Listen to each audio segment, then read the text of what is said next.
अस्सलाम वालेकुम। This is Hammad Ali and from Punjab group of colleges Kabirwala.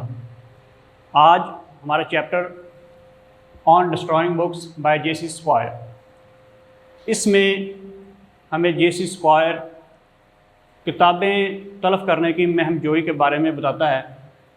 वो कहता है कि पहली जंग अज़ीम के बाद 20 लाख किताबें बरतानवी अवाम की जानिब से सिपाहियों को भेजी जाती थीं, और ये बात उसके लिए मुआयना करने के लिए बड़ी इंटरेस्टिंग थी।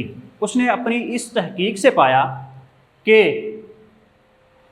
इसमें बड़ी अजीबोगरीब चीज़ें भेजी जाती थीं, जैसा कि 20 ईयर्स ओल्ड मैगज़ीन्स, 20 साल पुराने मैगज़ीन्स भेजे जाते थे।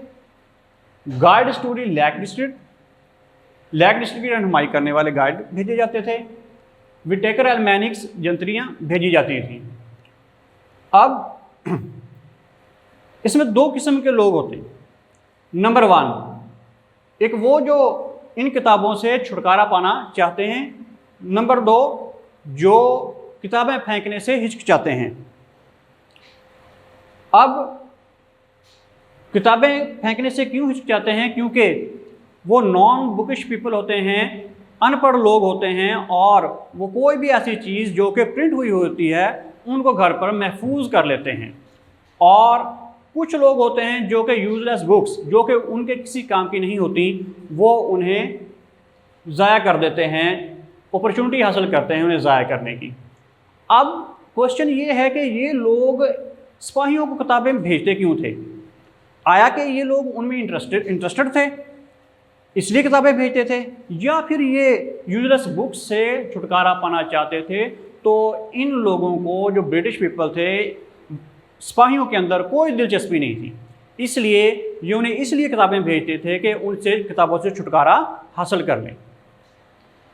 अब किताबें को ज़ाया करने से मिलता क्या है? 2 बेनिफिट्स हैं जो कि किताबें हमें ज़ाया करने से हासिल होते हैं। Number 1, it makes room for new books.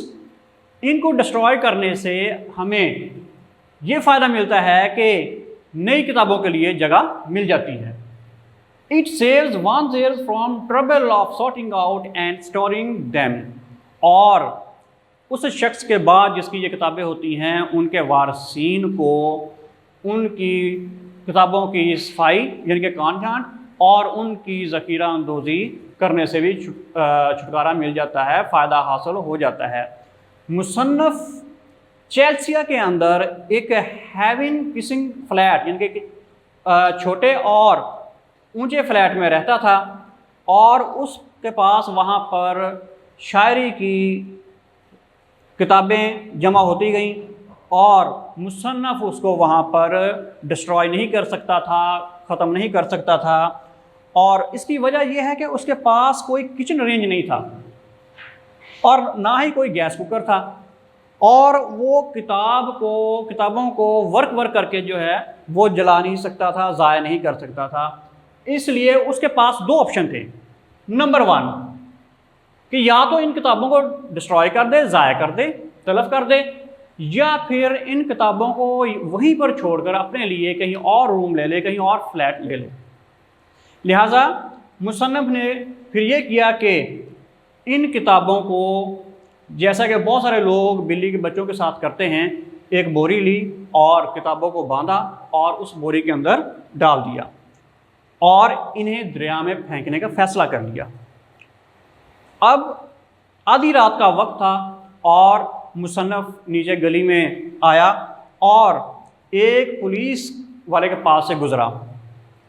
उसने सोचा कि पुलिस वाला उसे चोरी का माल ले जाता हुआ समझेगा और उसे शुबा गुजरेगा और अरेस्ट करने की कोशिश करेगा, और लिहाजा फिर उसने सोचा कि मैं इसकी इन्वेस्टिगेशन का सामना आसानी से कर सकता हूं, क्योंकि मेरे पास बुक्स हैं, मैं बोरी के अंदर बोरी खोल के उन्हें दिखा सकता हूं।